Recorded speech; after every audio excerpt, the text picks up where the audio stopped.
So if you found a potentially suitable development site, the next thing that you're going to want to do is to contact the landowner. As I said at the end of the last video, it's not like a house where you necessarily have a door that you can knock on.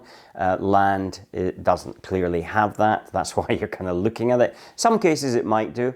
So it might be obvious who the landowner is. It may be attached to an existing property, but sometimes it's not going to be the case. So how do you solve that conundrum in finding who the landowner is? Incidentally, if you haven't already subscribed to the channel, please subscribe.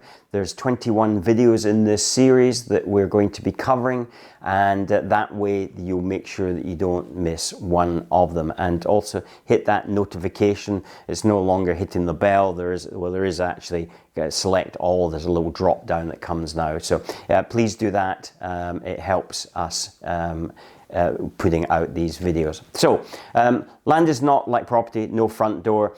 One of the first places, most obvious places that you might look is the land registry. Now, as housing is a devolved power, then each of the 4 nations treat that slightly differently, and some of them are better than others. But going to the land registry, you can. Particularly in Scotland, you can sometimes find information out who the landowner is without actually having to make a purchase of the title. In the other countries of the UK, you generally will going to have to purchase that. It's not a huge fee, but if you're doing multiple searches, then it can certainly add up. So that's one way. You can look on the local planning portal, because if it's had any sort of planning permission in the past, then there will generally be some information on the planning portal who the landowner is, or at least the agent who was dealing with the planning application. Now, of course, in most cases that's not going to work, because you are fundamentally looking for land, and hopefully that is what you're doing, is for land without planning permission. And if you aren't doing that, then you should have a look at the previous video in this series on why you should do that, and for some tips on how to do that. Okay, so if the planning portal doesn't work, then in a particular area, there's generally somebody in that area who's sort of like lived there from the year dot, and knows everything that's happening in that area. So some local stores in that area would be a good place to go and ask, particularly ones where people go in there frequently. Now, there's not so many post offices nowadays, but that sort of place, somewhere frequently. Local food shops, convenience stores are very good, because they tend to have clientele that go in and out, and they will generally know who is the person that kind of knows everything. I don't want to say that it's the village idiot, because this person is clearly smarter than that, but you get the understanding is it's somebody who kind of knows everything that's happening. And even stopping people in the street, you'll be surprised, particularly if they're local to the area, they can usually point you to who might actually know that information.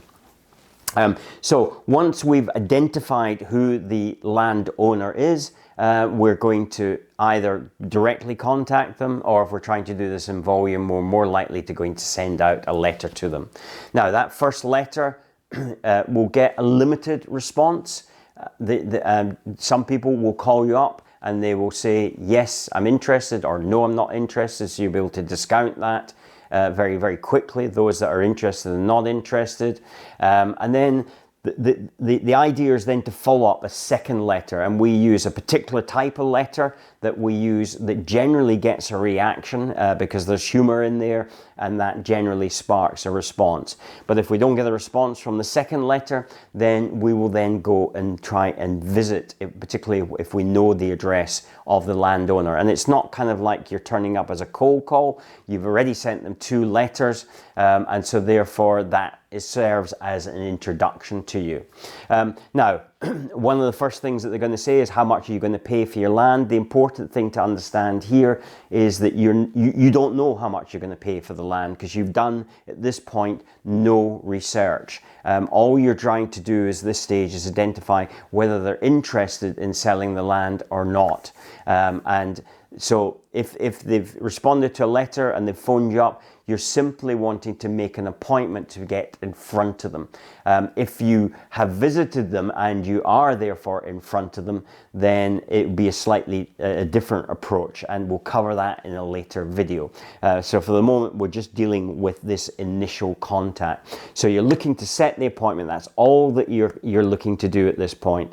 And then you need to get in front of them. And one of the reasons you need to get in front of them is that they don't know you. Yes, they understand that you might be interested in a piece of land that they've got, but that's all they really know about you. So you need to be able to build up some rapport before you really start getting into the next part of the conversation. As I said, we'll talk about that in a future video.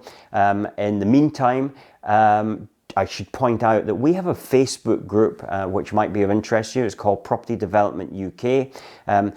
Come and join us on that Facebook group. It's only recently been launched. It's got quite a small number of people there, but there's some interesting discussions happening there. So join us on the Facebook group at Property Development UK, and you'll see, I'll put a link in the description below, and a link on this video. You'll see it coming up. So the next thing that we're going to do is talk about the actual meet with the landowner. So what you're actually going to say during that first conversation that you have with the landowner.